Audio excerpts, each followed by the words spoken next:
Hi and welcome to Happy Mouth. Today I'm going to show you how to make a bean chili with a salsa on top. Now you can add meat into this if you wish, and I'll show you that when we get to that stage. So these are my ingredients. I've got 1 red capsicum, or bell pepper as some people call. I've got 1 onion, 1 carrot, a big clove of garlic, oops, so I'd probably say 2 for the recipe, a dried bay leaf, some cumin seeds, cracked chili, some smoky paprika. You can use normal for this, but I prefer the smoky flavour.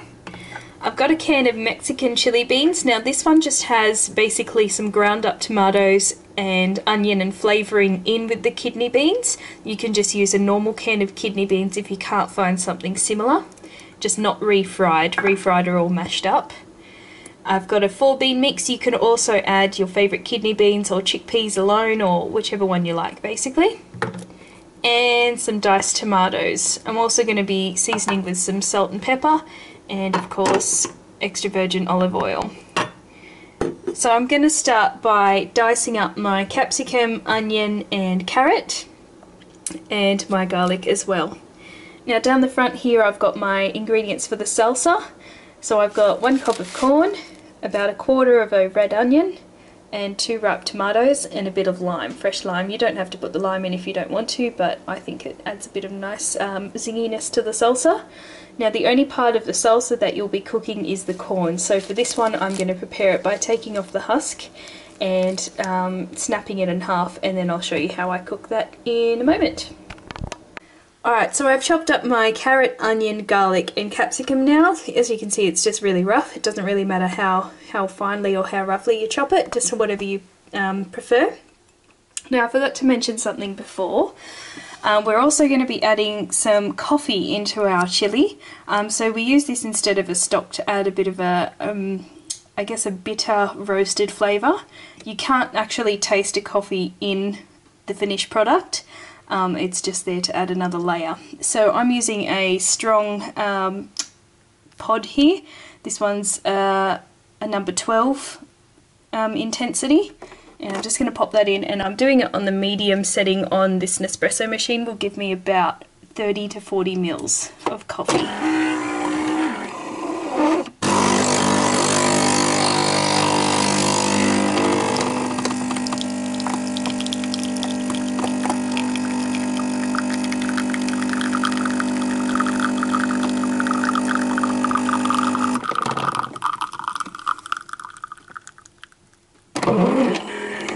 So as you can see, it's not much, it's just a bit in there.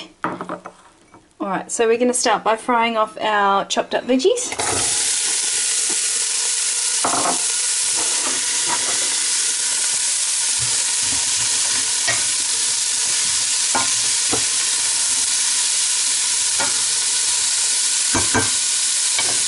At this stage I'm also going to add in my spice.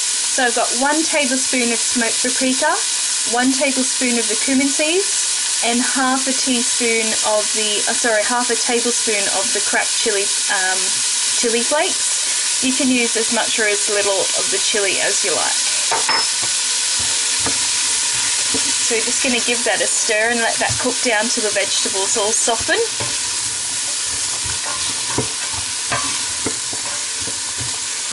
Once you can smell all the spices and the vegetables are softened, then you're ready for the next step.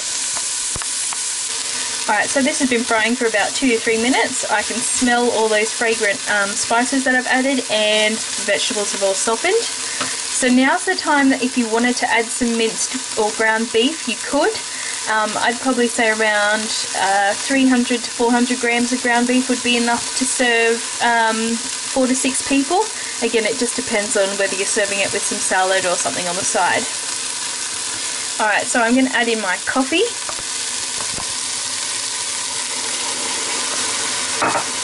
And just deglaze or get rid of all those little burnt on bits down the bottom.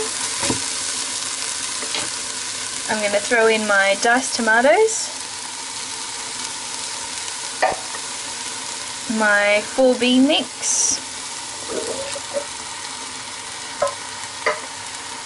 and my Mexican chili beans. So you can see there it's got like a tomato base and kidney beans, although this one's kind of empty. They're normally a bit fuller than that, but that's okay, that'll do for today.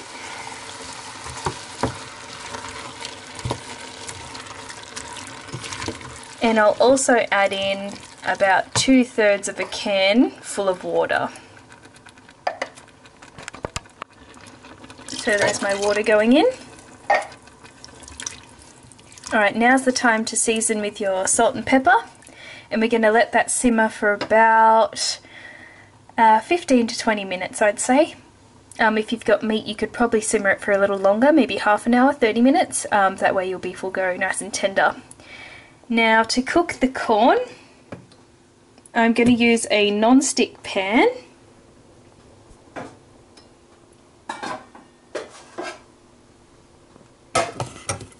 And I'm going to turn the heat on and literally just throw my fresh corn in there.